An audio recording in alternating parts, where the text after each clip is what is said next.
Hello and welcome to the Verbal Commitment Podcast here on the Kansas City Sports Network. I'm Kevin Flaherty. I'm here as always with my good friend Ryan Wallace, and we're talking about the world of local recruiting from Kansas and Kansas City prospects to the college classes at Kansas, Kansas State, and Missouri. This week, we'll be breaking down the local classes signed by local MIAA schools, and we'll be talking with Northwest Missouri State head coach John McMenamin, who leads the MIAA co-champion Bearcats. To find all of our episodes from here on out, subscribe on the KCSN Varsity channel to follow along. You'll get a notification if we do a live show, like we did with Ian Premer announcing his finalists this past year. And we do have plans to do some more stuff like that here in the future. And you'll be able to find each show regardless of its content there. If it's KU content, if it's K-State content, Missouri, it will all be in one place. Remember to like this video and leave us a comment as well. We do check our comments and try to answer any questions that we find. If you're listening on an audio platform, you can leave us a review, a 5-star rating wherever you get your podcasts like Apple or Spotify, and follow along with Verbal Commitment on KCSN there. Word of mouth always helps too, so tell your friends about us. As always, we appreciate you guys helping us to grow and getting us in front of more people like you. We'll typically talk Kansas, Kansas State, and Missouri, and we'll focus more on Division II and NAIA schools in this episode, Ryan. But before we get there, how about a quick glance at the players who signed at the Group of 5 level? Ryan, this was a really strong year, I feel like, for Group of 5 players. When you look at Brody Litton, he's a guy we had a chance to see this past week going to New Mexico. Aiden Wilhelm going to Rice. Nick Ancio headed to Tulsa. Wyoming lands a pair of players in Jonathan Percy and Mason Wright. And Northern Illinois bringing in Braylon Agee and Mason Markle. Any specific guy that you really like the fit of there, Ryan? Jonathan Percy and Wyoming for sure. I just think that struck a chord with me. I mean, just a great fit, scheme fit for him. Style fit, culture fit, everything. This is going to be a fun show, Kevin. The chance for us to shed some light on some guys that aren't going Power 4, but are still going to advance themselves to 4-year institutions and play some really, really solid football. These kids and these programs deserve some love too. So I'm glad that we're getting a spotlight on these guys tonight as well. Before we forget, let's also take a look at those players heading to play at the football championship subdivision. We got a bunch of them here, Ryan. UCA bringing in Stephen Carroll and Harrison Lundberg. Drake bringing in 5 players: Tanner Birch, Devin Davis, Pierce Fisher, Wyatt Hendricks, and George Richter. Eastern Kentucky, Jake House. Illinois State, Draven Colvin, a guy that we were big fans of course. UNI lands Brooks Ragland. North Dakota lands the Beaver twins, Isaac and Mason from Kearney. St. Thomas bringing in Jaden Richburg, who was a tremendously productive player over at Blue Springs South. South Dakota with Dustin Cochran and DeAngelo Williams. South Dakota State bringing in Cole Bunce and Robert Hunter. I know, Ryan, you were a big fan of Cale Bunce through sort of the whole process. Robert Hunter, tremendous athlete. South Dakota State did some work there. And then Pharrell Adams heading to Tennessee State. Yeah, again, you mentioned, I thought the Jackrabbits getting both Cale Bunce and Robert Hunter is a heck of a pair. That one stands out to me. I'm a big Brooks Ragland guy, so I'm excited to see what he can do up in northern Iowa in the friendly confines of their dome.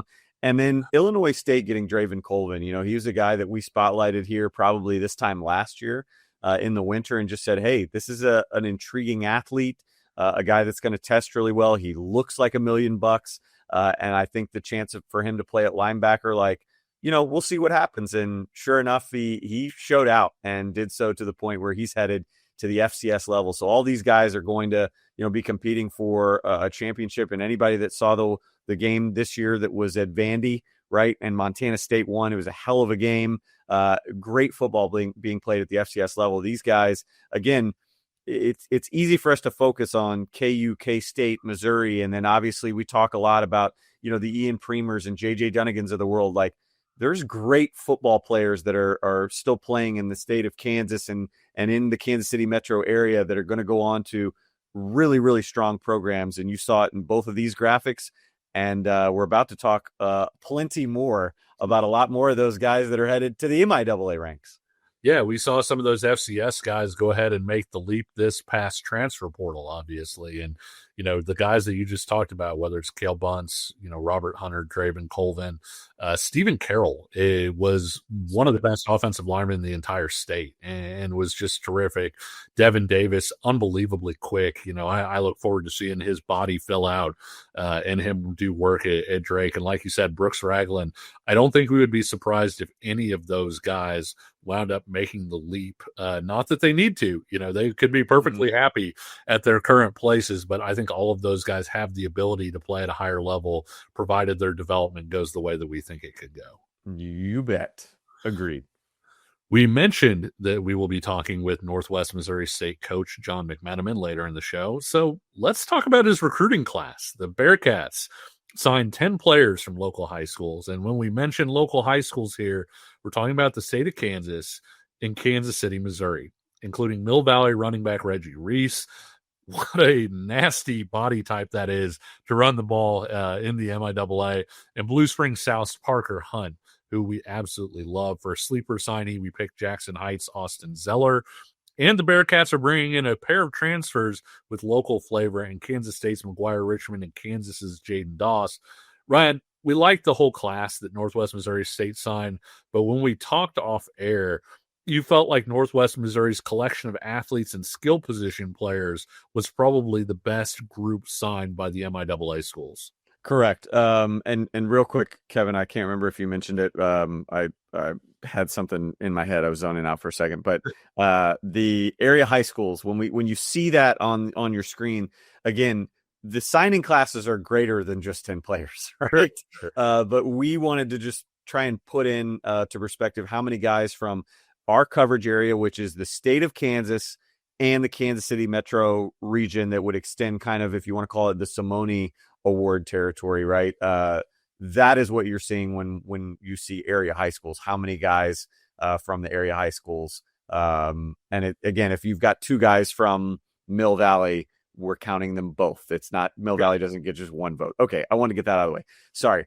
Back to your question, though. I thought Northwest Missouri State just hit an absolute home run with this with the local guys that we cover that are part of this class. I just feel like when I was going through, thinking about like a phrase that would describe each class, lethal weapons was what I wrote down in my notes, because I just feel like they've got a ton of playmaking talent on the offensive side of the ball, the defensive side of the ball, along the line of scrimmage, in the secondary, and of course the backfield. Man, you mentioned it, right? To have Reggie Reese and the tank body that he has, to then sub him off and go with the lightning that is Adam Gisler from Platte County, a two-time state champion.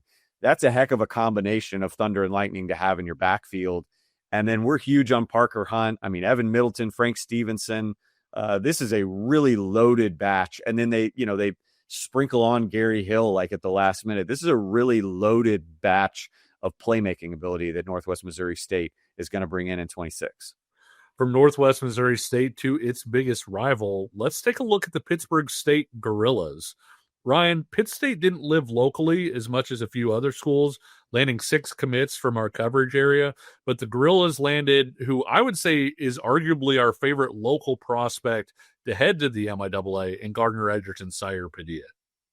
Man, I mean, this kid from Gardner, again, we focus a lot on running backs with these first two MIAA programs, and they've got a rich history at that position. Sire Padilla has a chance to kind of be next up for the Gorillas. I think he brings just a great pedigree of power, but he's kind of a smooth runner too. And again, a player that we've talked about, hey, if it doesn't work out at running back, you can slap him at linebacker, and I think things will be fine. Him and Grady Coppinger, as you see, our defensive kind of local favorite that they added, would be a nasty tandem.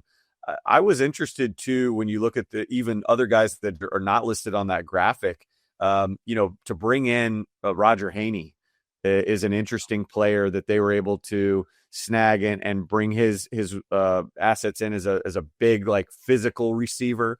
And then Xavier Gammon on the defensive line, one of many Blue Springs South players that we got to see in action on a loaded Jaguars team. I think Pitt State will have a lot of fun with the guys that they're bringing in. And look, again, when I go back to themes and I think about the Gorillas, physical frames stood out. I think the guys that they bring, when you think about Padilla, Roger Haney, Gammon, Coppinger, Coppinger they stole from UNI, a guy that thought he was going to team up with Brooks Ragland. So they get kind of a guy that was viewed as an FCS level linebacker. These guys have kind of ready to go frames physically. And I think that could help them try and get on the field quickly for Pitt State. For those of you who can't see the graphic because you're listening in, we rounded out with our sleeper pick is Osiris Unruh from Jeff West. And then our transfer with a little bit of local taste, Jack Lanning, excuse me. My spell check on my computer got me on that one. Jack Lanning from Coffeyville Community College is headed to Pittsburgh as well. He was a heck of a 1A player too, by the way, Kevin. So, I mean, he's coming from Coffeyville, but at the 1A level, man, he was a headhunter and a tackling machine. So interested to see if he can continue that in Pittsburgh. The MIAA school that lived the most in Kansas and KCMO was Washburn, with the Ichabods tapping a whopping 21 players from area high schools. That includes Romy Still from North Kansas City. He's our pick here as our offensive favorite. Roland By from Minnetonka. And Darius Morgan of Blue Spring South. I'm not sure we can really call him a sleeper, Ryan, when he as good as he is.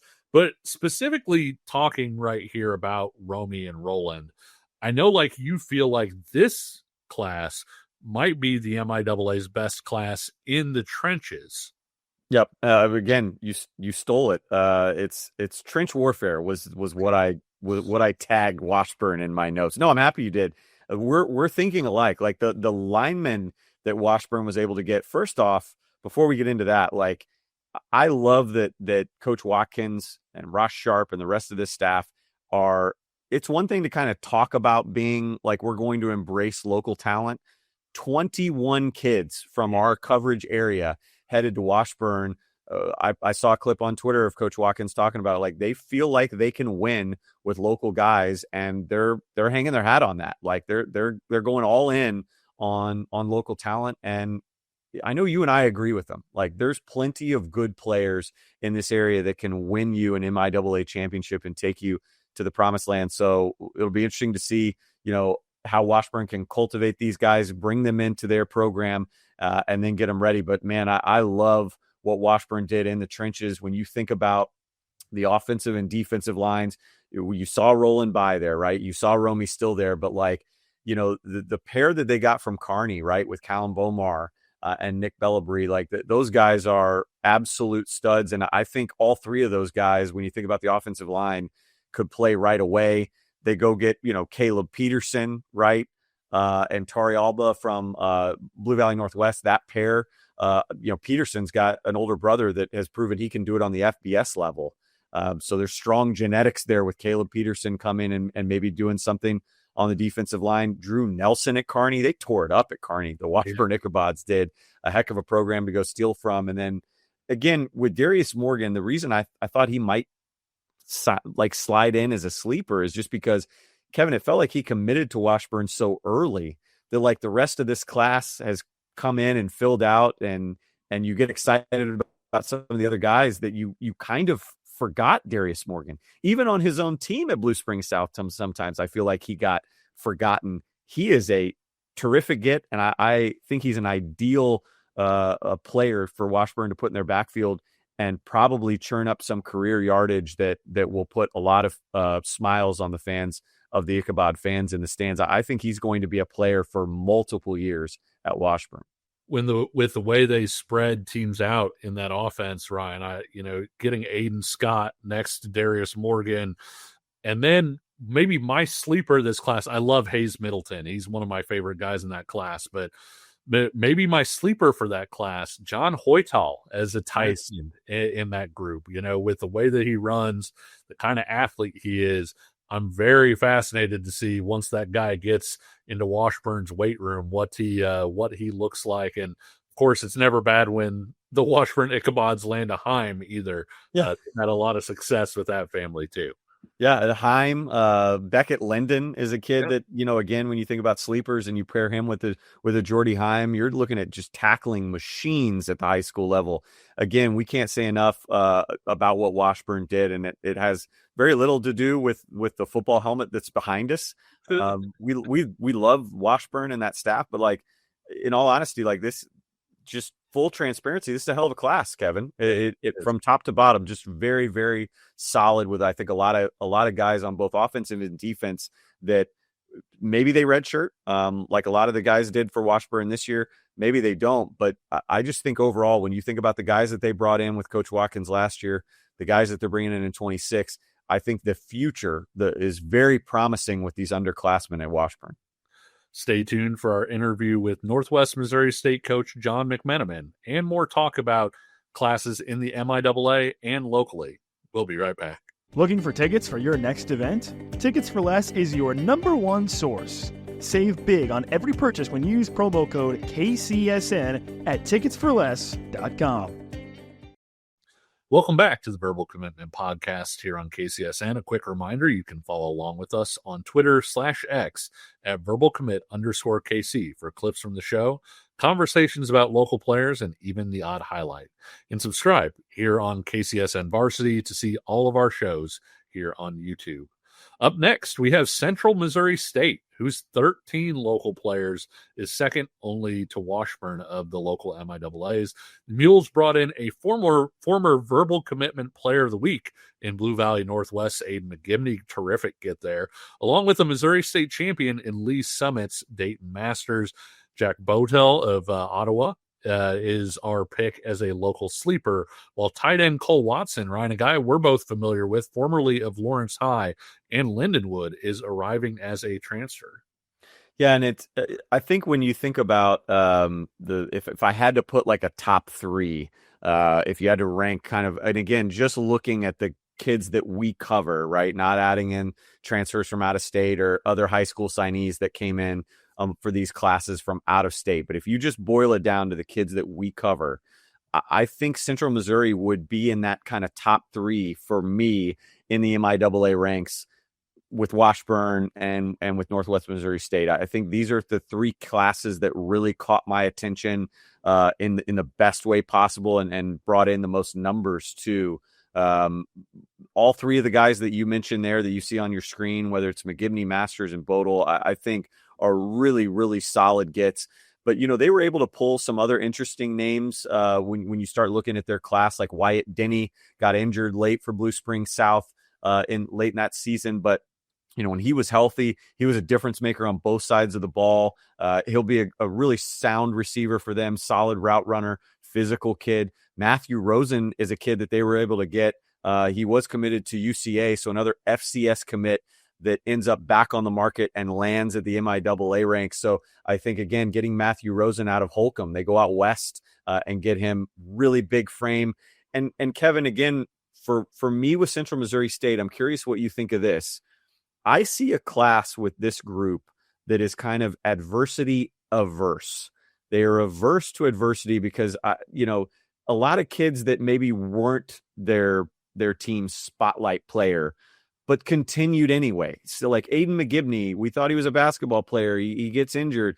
You've got Barron Marshall. He's kind of playing second fiddle. And what does he do? He still goes out. Like, I don't care about the adversity. I don't care that I'm not getting recruited at that level. Like, I'm still going to go out and make plays. AJ Smith from their own backyard, a guy that I know you like at the running back position from Warrensburg. Like, the adversity there for him was that he's undersized and people didn't think maybe he was quick enough.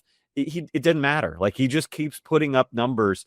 I think this is a class that again is just kind of proven with the way that they just kind of take it with a grain of salt and continue to deliver. That's what I like about the group that the Mules put together from our coverage area. Yeah, I think that's a great point. They have a lot of guys that it would have been very easy for them to either wind up at a lower level or quite frankly, say, hey, maybe high school football was it for me. And they continued on and wound up being really, really good football players with it.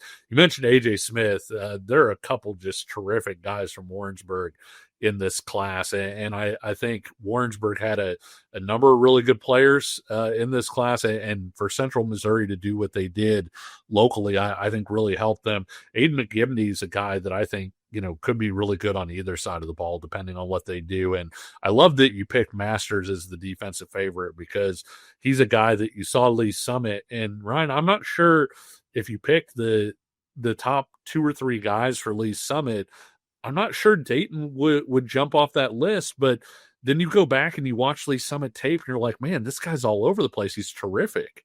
And he winds up being a tremendous signee for Central Missouri. Yeah, UCM fans should be really excited about both McGibney and Masters kind of at the skill positions. McGibney is a wide receiver and Masters in that defensive secondary. He's going to clean up a lot of mistakes in front of him. Let's go ahead and go to Emporia State, which joins Washburn, Central Missouri, and Northwest Missouri with double-digit local signees. The Hornets went to MIAA Central to get Carter Hajek, who I know we both think that he's going to be a terrific MIAA player. Cooper McGowan is one of the best local defensive products to head to the MIAA. He's from Ellsworth. We saw him a bunch, Ryan, at multiple camp settings. He's a guy that his frame and athleticism even attracted some interest from Big 12 schools.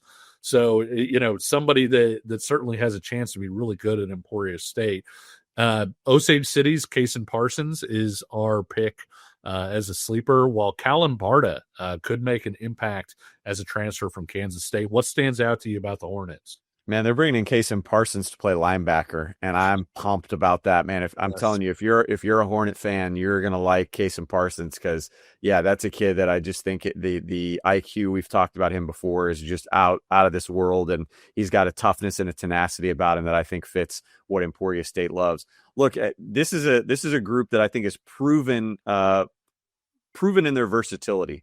Right, like Hayek is a guy that's done it at a number of different positions. Kason Parsons is a guy that's done it at a number of different positions. You mentioned McGowan. I mean, we saw him at the 7-on-7 circuit, and he is long and he's rangy. He can cover. Emporia State's going to bring him in. They're going to slap weight on him, and he is a prototypical outside linebacker that you can have do just about anything. Maybe he even balloons into a defensive end that, again, can do a whole lot of things. No matter the assignment that you give him. A lot of versatile playmakers, even Callan Barta coming from K-State, where he arrives there as a defensive back. Then he goes to wide receiver. Now he's back a defensive back, where I think is kind of his home. But this is a group that I think really intrigues me. I mentioned UCM was probably like number 3 for me. Emporia State might be number 4. And I really believe that. I think that they rolled the dice on some guys, maybe from the lower level, lower classifications, right? When you think about MIAA Central and you think about, Ellsworth and Osage City, like they maybe gambled a little bit, but a lot of gambles that are kids that you and I are very high on in terms of promise and upside. I saw Ty Willits at Mays. Like, would you put him and Rylan Crowell, a kid that's a local guy from Emporia, back there in the secondary? Who knows what they can do with the Callan Barta? Like, that's a formidable unit there. And then Brady Alonzo and Phillip Fields kind of anchoring things up front. Chanute and Blue Springs, both of those guys for the offensive line, like, they fit. I mean, we just heard one of their assistants talk at the coaches convention down in Wichita. Like, I think this is a group that Emporia State's going to mold into what they like to do. And I'm willing to bank on a lot of these guys making it for Emporia State. I think it's a really, really solid class of, again, proven versatility. The Nebraska Kearney Lopers continued their connections at Mill Valley and Lawrence Free State with Hayden Heller from the Jaguars and Ethan Prescott from the Firebirds, 2 of their 8 local players. And Ryan, if Sayer Padilla isn't the best local running back heading to an MIAA school, it might just be St. Thomas Aquinas' Cal Arndt, one of 2 Aquinas signees in this class. I was going to say he'll run behind Tyler Barnes. Yeah. And, to be honest, I wasn't sure if we would talk Nebraska Kearney coming in, because they're not, they're an out-of-state school, right? Like, we're not going to talk UCO in this episode. But when you go and you get, do the things that Ryan Held did locally, you see the 8 signees that they got from our coverage area, like, they deserve to be talked about. And so here we are talking about them once again. They did it again what the year before, right? With Leipold was in that class, and they had several other guys. But this is a yes. I like they've got a nice group that they're starting to bring up north from the Sunflower State. Cal Arndt, Hayden Heller, too. You said Ethan Prescott is kind of a sleeper signee. This is a group that, man, when I looked at this class, it's pure power. It's a lot of just powerhouse, physical bodied guys. No matter their position, it's just guys that thrive on power. One guy that probably doesn't, though, but still in a good way, probably a player that you and I have talked a lot about over the years, is Amari Bohannon from Wichita East, that they're going to bring in and play some safety for Coach Held. He's a terrific player, a guy that I think matured a lot over his time in Wichita and saw the game really slow down for him as a senior. So excited to see what Omari can do. But this is a really nice group that Nebraska Kearney brings in, but built on power. And again, it starts and stops with what Cal Arndt will be able to do. And I think that'll be, when I say what he'll be able to do, I think it'll be quite a lot at Nebraska Kearney. Fort Hays State took 7 players from local high schools. We talked on the show about our defensive favorite in this class, and Nolan Durr from Cheney. Terrific frame. He's a really good one. So too is Ethan Irwin, and Victoria's Kyle Huber. Maddox Marcotte is heading back to Kansas after playing his high school career at Wichita's Bishop Carroll and spending the last year at Toledo. And Ryan, Fort Hays State always does well in Hays as well. I liked the addition of Holden Lind because that kid can really go. Yeah, Holden Lind is a good kid. We saw him in person do some things against Great Bend. Ethan Irwin stands out to me just because he might have been one of the most physically imposing tackles that you and I saw live all season. I mean, he is what you want an offensive tackle to look like. Incredibly tall, but also incredibly long. I think, Fort Hays State should be excited that maybe they can get him in, mold him during what could be maybe a redshirt year. Get him used to the transition of college ball and maybe the speed that he'll be seeing against a guy like Nolan Durr in practice every day. But man, he's a kid that's got a lot of promise in him. But then they also go out and they stay on the Kansas City, Missouri side and convince Hudson Bailey to come all the way out to Hays. Excited to see where they end up landing him. It seems like they're going to put him right now and label him as an athlete. Because we saw him do some things at defensive back. We've seen him do some things at quarterback. So Hudson Bailey heading out west. But, a guy that is not listed on the graphic that I thought was probably their best get overall. But again, I think Nolan Durr made a little bit more sense just because of how he fits into what Fort Hays is, like the rough and tumbleness of them. Yeah. But Dallas Cahill from St. Thomas Aquinas, them landing him late, folks that I talked to around kind of the EKL believe Dallas Cahill might have been one of the premier shutdown players in that league this year. Obviously, he was the first team all league. Obviously, he was all state. But I'm talking like when I talk to wide receivers that win against players, offensive coaches that had to game plan against defensive cornerbacks and safeties, Dallas Cahill's name came up a bunch. And so I think that's a huge underrated win for Fort Hays State, getting him out of Aquinas. So a lot of guys that I think have something to prove, guys that maybe have a chip on their shoulder, like Hudson Bailey wasn't the starter for Pius when it was all said and done, right? It was Jake Nichols, but here he is. He's got maybe something to prove at the college level that he can still do it. Dallas Cahill, I was first team All-State, and I get kind of passed over, but I'm going to go to Fort Hays State and play with a chip on my shoulder, eager to see what these guys can do for the Tigers. My apologies to Kyle Huser. My spell check again let me down, changing his name on my thing that I'm reading from. And so apologies to that one. We really like Kyle a lot. 2-time Central Prairie League Offensive Player of the Year, which is saying something when you're an offensive lineman, of course. Missouri Southern State brings in one of my favorite players, Ryan, from the past year in Odessa's Amari Powell. You knew I was going to say it. He's a tremendous wide receiver, a lot of fun to watch. He's one of 6 local players going to the Lions, joined by Lee Summit North's Nolan Spinks and our sleeper, Summit Christian's Kai Halote. Eric Irby, Ryan, a bounce-back star from Chanute, arrives via Southwestern College. I know we were Eric Irby fans when he was coming out of Chanute. He was dynamic at Chanute. I'm really intrigued to see maybe what he can do back a little bit closer to home at Missouri Southern. You mentioned Kai, man, he can really boot it. He's a sleeper signee as a special teamer, but he's the type of special teamer, when you watched what he was able to do at the high school level for Summit Christian, like he could see the field as a true freshman. It would not surprise me. So keep an eye on that name as a special teamer that could be putting up some points this fall. But, it's a smaller class, but again, it's Amari Powell and Nolan Spinks. Like, even if there is only 6, if you're only going to sign 6 from our coverage area, to get those 2 as 2 of your 6, that's pretty good batting average. Like Amari Powell was absolutely dynamic as a wide receiver, played really well on defense as well if you needed him there. But Nolan Spinks, man, he was a guy that stood out on Lee Summit North's defense this year, just from a physical standpoint. Like one of the more scary guys to see coming at you downhill just because of his size and his frame. I mean, he's a legit 6'1", maybe 6'2" with his cleats and a helmet on. So, he's a kid that Missouri Southern fans will probably have some high hopes for just because of the program that he comes from. And that's probably rightfully so. I think he and Amari Powell have a chance to get on the field very early for the Lions. Missouri Western signed 5 players from local high schools, including Peyton Hatfield, who was a tremendous player at Lee Summit, Ronye Toombs, terrific player at Lee Summit West, and Brody Huff from Riverside. Really nice gift for them as well.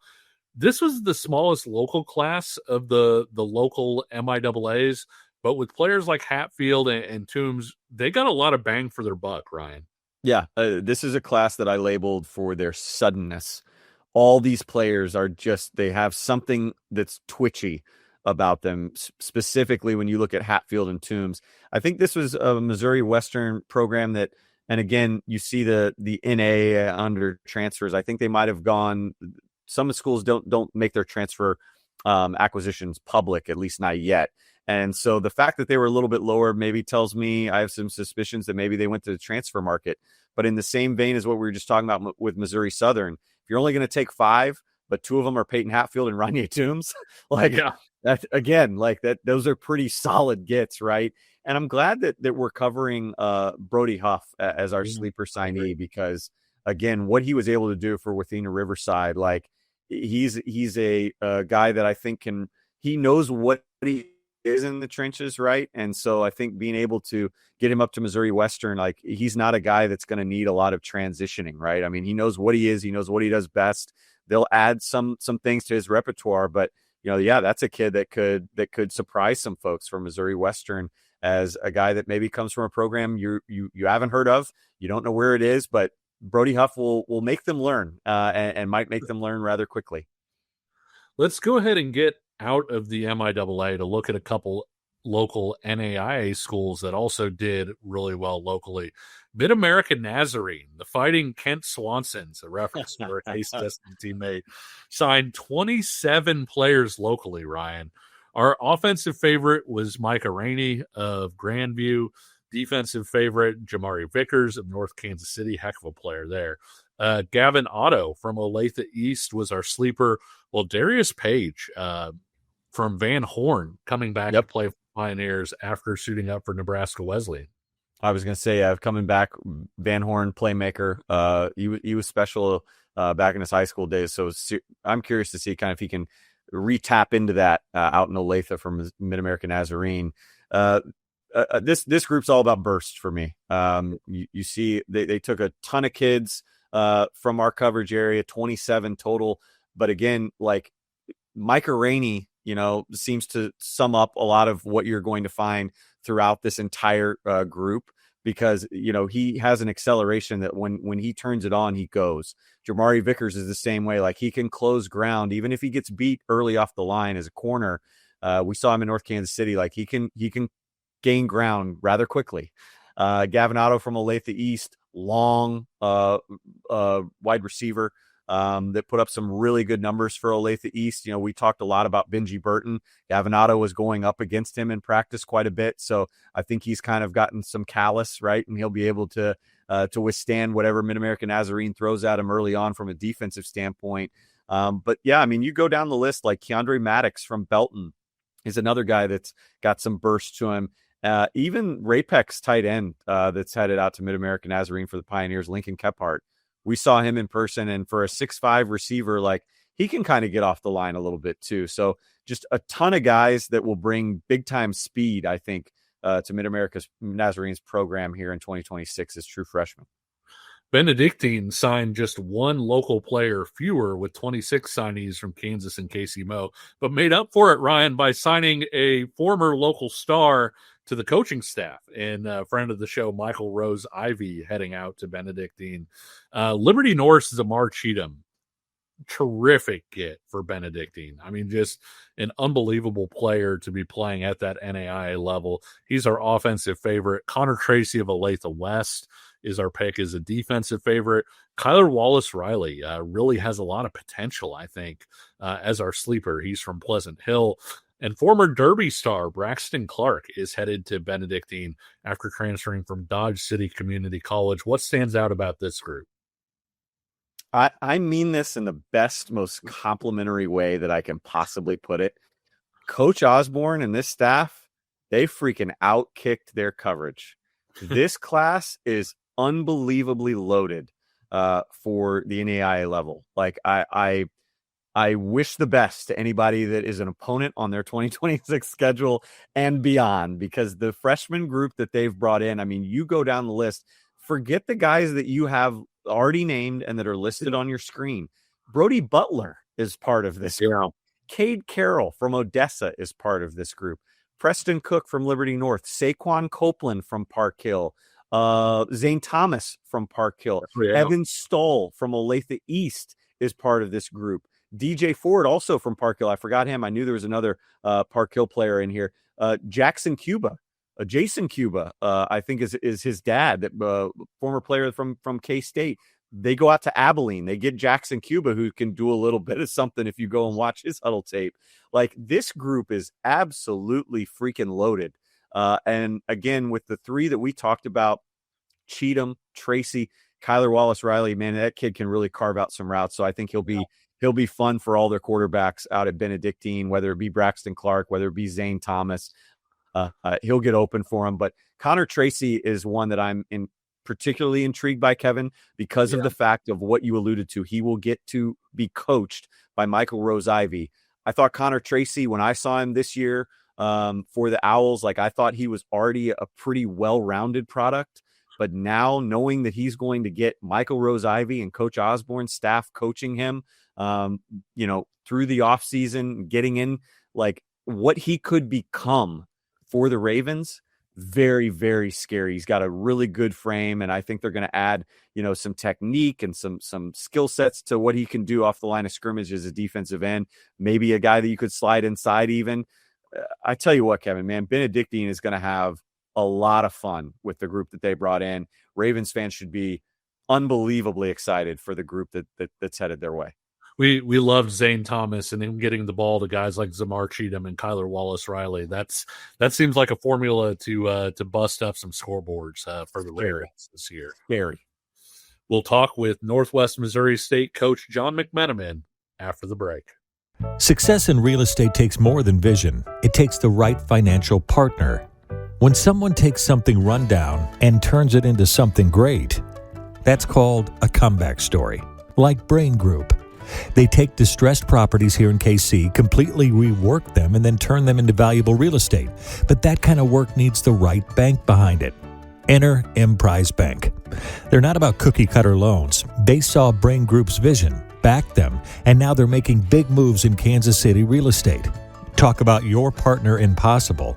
Emprise doesn't do one-size-fits-all financing. They invest in potential and back growth. Visit emprisebank.com/KC to learn more. Emprise Bank, member FDIC, equal housing lender.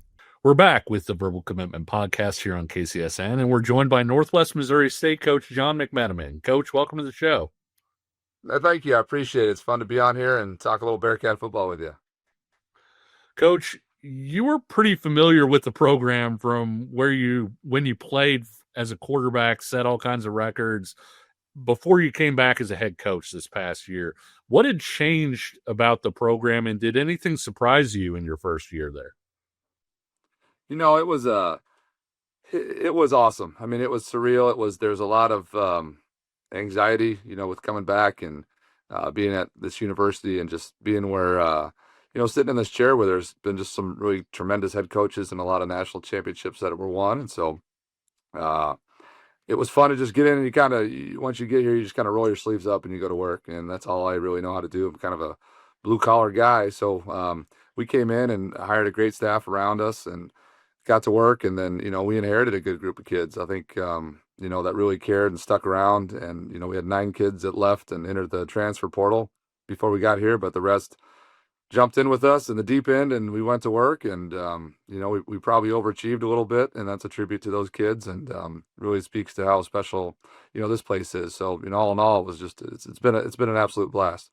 Coach, how different was this recruiting cycle, having a full recruiting cycle, as opposed to kind of coming in late last season and trying to pick up the pieces right in December and January and February? I mean, it had to be a lot less stressful and a lot less hectic, right? Yes, it was a lot more organized and, I think we had a nice plan put together and we probably had a better class, to be frank. We got here in December, a year ago and we had to figure out, what holes were here that we had to fill with transfer guys. And so we signed about 10 or 12 and then we really started high school recruiting almost January. And it was hard, but we didn't take a whole bunch of kids, freshmen just because, if we couldn't vet them or see them, we didn't want to just take it. I had an old coach say one time, he's like, it's not the kids you lose, it's the kids that you get in your program that beat you every day. And so you want to make sure you get the right ones. And so we got a good class, but this year was awesome because our guys went to work. As soon as we had signing day last year, February hit, and we were on the road recruiting juniors. And then we really kind of did a lot of our recruiting this summer and ended up getting about 25 commitments by the end of July. And that really set up the class. We weren't planning on that, but just momentum happened and guys kept jumping in. And so this is a really special class, and it's one that, we'll kind of be married to for a while, and it'll really just have an impact on how we do the next 4 or 5 years. Ryan might kill me for asking this question, but we are a local show. We talk a lot about Kansas and Kansas City players. And this year, one of those guys won MIAA Defensive Lineman of the Year in Clayton Power of Blue Valley. Ryan also being a Blue Valley guy. What did you see from Power this year? Talk about the year that he had, and maybe does that help you when you head into Kansas City to recruit, when you have those kinds of success stories? Yeah, he's a tremendous success story. I mean, you talk about what a phenomenal guy to inherit that just does everything. In fact, he was back here today working in the corporate world and stopped by and it's just great to have his energy around. He's sitting in with the young D lineman and he's being a little coach in there with them and what he always did. So he he's a 6'2", 300-pound kid, 285, 300-pound kid that's just, he overachieves. He's really smart. He's very, very smart. He's very cerebral. He's like a quarterback. In fact, he fancies himself. He probably dresses like one and acts like one. He's really a diva for a D lineman, but he's a really, really good one. And those success stories are great because Northwest meant a lot to him. And, both sides benefited from each other. And, me especially, just coming in and he's leadership is incredible. It's kind of scary now, when you go out this spring and you don't have that guy there that's comforting to say, okay, we need to stop or we need something to go right or we need the defense to get, their butt chewed a little bit. It's, Clayton and isn't there to do that. So we got to find a new one. But he's one of the better ones that's ever come through. And we're dearly going to miss him. But his success is going to help us recruiting more and more D linemen through. And he just had a chip on his shoulder. If he was 2 inches taller, he'd be in the Big Ten, right away and dominating there. Coaches, we've been recapping all the MIAA classes this show. I've tried to kind of come up with like commonalities, like a theme that describes like the class as a whole. And for me, when I look at the group of Bearcats that you put together for 26, I keep coming back to the word weapons. It's just guys that are just playmakers, whether it be defensive guys, offensive guys. It's just a ton of weapons. Is there kind of a common trait or theme that you see amongst some of the high school class that you put together, specifically the guys from Kansas and the Kansas City area? Yeah, I love that word.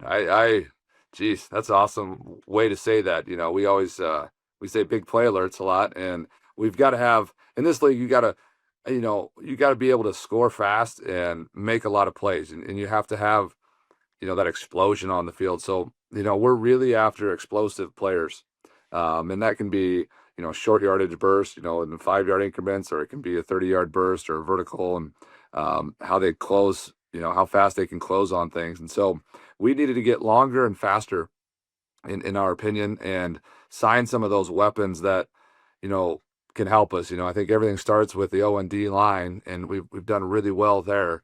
And there's a lot of them, but it's those, kind of those hood ornaments, that go on the front of cars that really make you stick out. And I think we got a few of those guys. We were very, very fast, and a lot of these guys made a lot of plays. And so fall camp's going to be awesome. I'm really excited, and they're a very confident group. When you talk to them, and they're there's not one of them that's coming in saying, I'm going to redshirt. They're all wanting to play, and we kind of got to pump the brakes on them a little bit, but you want to have that mentality. And so they'll come in and compete and raise the bar. And, hopefully we're saying their names for a while, and they're making a lot of big plays for the team in green and white. Coach, one of my favorite coaches in the entire world is Willie Fritz. And you worked with Willie, obviously, at Tulane for a few years. What was that experience like, and what did you take from that experience working with Coach Fritz, who probably has more local ties than anybody in the universe? Willie Fritz knows everybody. Everybody knows Willie Fritz. Right? Coach Fritz. What I learned about Coach Fritz, Coach Fritz has 0 hobbies outside of football. He'll sit in his pool and have a beer, but that dude is all ball all the time. And I've been around a lot of great coaches, but Coach Fritz, it's not a accident that they're successful. He's got his thumb on everything. He sits in every single meeting. He's very attuned to everything. He's a GM. He goes through every recruit. I really learned a ton from him. And just as far as his passion for the game and the way he coaches, and he's really intense now. And you're going to work your tail off, working for him. But he's that type of coach that you kind of know what to expect. And so, that's the way you work. And and everybody that's played for him, loves him. And it's one of those guys. He's a tough love coach. He's going to coach to the point that you want to raise the bar. We were talking before we got on here about, if you're not yelling at you, you're in trouble. But he sees a vision in him, and he'll make darn sure he gets it out. And he goes right up to that line. It will never get to the point where a player resents him. But he pushes coaches, he pushes players. He's not scared. Everybody can get a talking to or a lashing if you need it. And I had my fair share of those on a few bad calls here and there. But he's a great coach. He's got a great family. And I'm way better off having coached under him, because that was I'm far from a finished product, but that piece of the puzzle, the Coach Fritz piece that kind of went into my coaching puzzle, if you will, really helped me a lot. And so I'm grateful for that time that I was with him. Well, let me segue from that then into kind of a natural transition. You had a guy at UCM, and then with Coach Fritz at Tulane named Shea Wyatt. And when you watch Gary Hill III, I'm like, man, there might be some Shea Wyatt here. So between Gary Hill III and Parker Hunt, Kevin and I were both just huge fans of that Blue Spring South team, and you wind up getting 2 of their biggest playmakers on either side of the ball. Can you talk about the pair of Jaguars that you got, starting with Gary Hill? Hey, if he's half of Shea Wyatt, man, we're in business. I love hearing that comparison. Shea was a very similar dude like that we got late in the recruiting out of Millard West and Omaha, and turned into a pretty darn good player. And Gary was the same way. We had a receiver at Lee Summit that Mizzou offered late, and we had started talking to Gary, and he was available, and then he's unbelievable. He's a thick body. He physically is just very developed. He's very cerebral. He's a very quiet player. But that guy, every time he touches the ball, can score. And so I was very, very shocked that we were able to get him. We had him pegged a lot higher than us, as far as when we go through our initial evaluations, and where we try not to waste time, recruit guys that, aren't going to be Division II, that are FCS or Division I, and he's definitely that. And Parker Hunt, same way. When Parker Hunt came and visited this summer and came to camp, worked out, went through his scout. I'm like, well, we'll give him our best shot. We'll offer scholarship, and then he says he's going to be a Bearcat, and we were like a bunch of schoolgirls just jumping up and down and very excited because that's a huge get. And so we coach with passion, we recruit with passion, and those two are just what you talk about, weapons that are going to be players that you'll hear their name a lot. And both are multi-year starters that have played. I think Gary Hill set. I think he's got the most receiving yards in school history now, and that's a pretty storied program there. So we're excited to have both of them, and they'll help us. A guy that we've talked about a lot on the show is Evan Middleton, and when you add Evan to a guy like Frank Stevenson on that edge group, what are you guys cooking up on the edges in this class and the ability to get after the quarterback? Because we loved Evan. We saw him on the camp circuit. We saw him in person multiple times. Just a guy with a lot of juice. We honestly thought Evan could have been in that FCS, even into potentially that MAC range in FBS football. Kevin, that's exactly right. Those two guys, Evan and Frank, look different and they move different. Evan's like a tight end out there. We went and watched the game. We were playing Washburn, and he had like a 70-yard pick six, and this guy's listed at 220, but he's probably 240, and nobody's catching him. And it's like, holy smokes. And so we had a little bit of an in.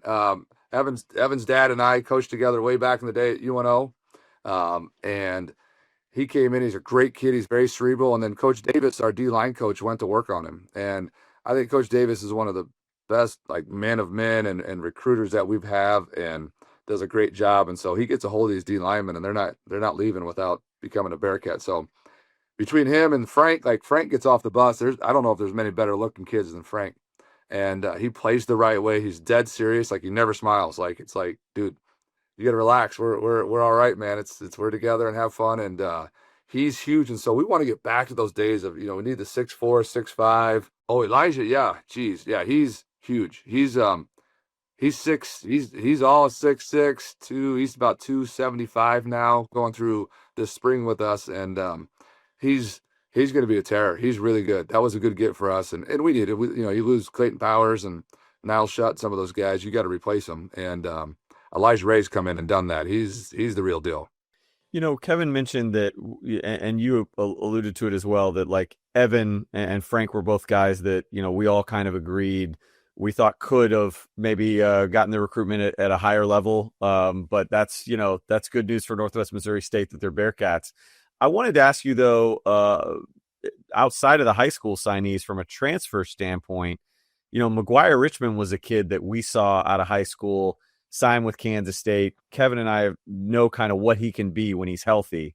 Is he kind of a testament and kind of an example of how key having film is when you hit the transfer portal? Because, again, he struck me and Kevin as a kid that if he had been healthy at Kansas State and if he had hit the portal with some film, I don't know if you get the chance to coach him in Maryville. But good news for you is your scouts identified him as a kid that could absolutely be a difference maker for Northwest Missouri State, and I certainly think he can be. Ryan, you're right. He's, it was us and North Dakota State were the two primary schools when he got cut from K-State. And, Coach Bostwick, we've kind of always had that All-American middle linebacker that played. And he came up to me and said, hey, this McGuire kid, who I didn't know. So just what you're talking about, this guy, I don't know of him.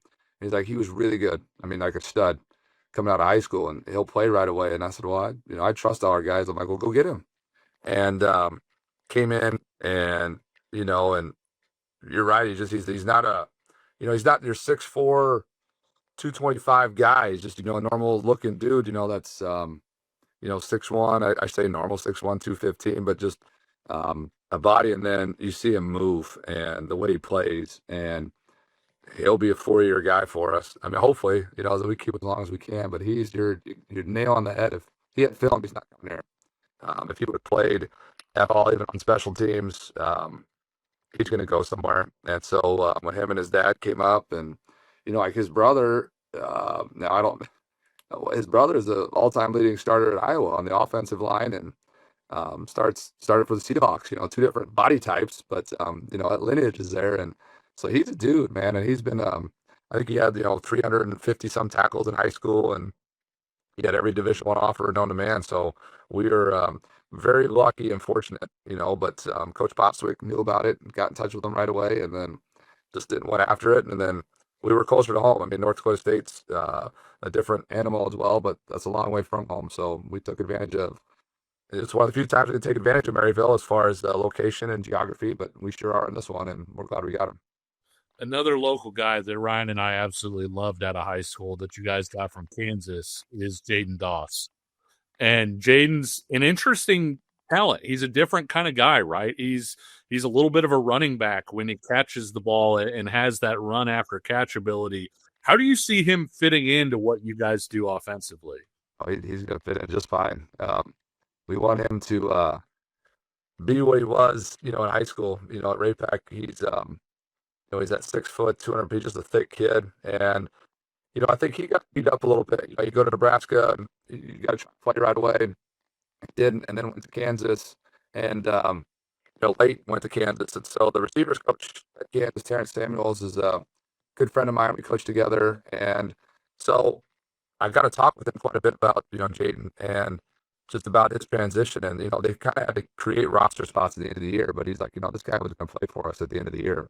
It took him so long to learn a playbook and just kind of mentally build himself back up to a spot where he kind of beat up, for not reaching expectations when he was at Nebraska, and maybe not treated the right way, or just too hard, just didn't handle it the right way. And so we knew quite a bit about him, and he's been great. So he's just one that's we're fitting in the offense building, and that was an area that we've been really trying to get better at, is just a little more explosive at the wideout position to take advantage of some of our personnel. So he's going to have a good spot. He's very, very fast, very thick, and so he's really good with the ball. And so he's another one that, we'll see what happens when spring ball starts, but so far he's really done a really good job, and good for you seeing him, on there. He's electric, and he'll be a returner for us. He'll do punt, kickoff, and then hopefully he's catching an awful lot of balls. Well, thanks again, Coach, for coming on the show.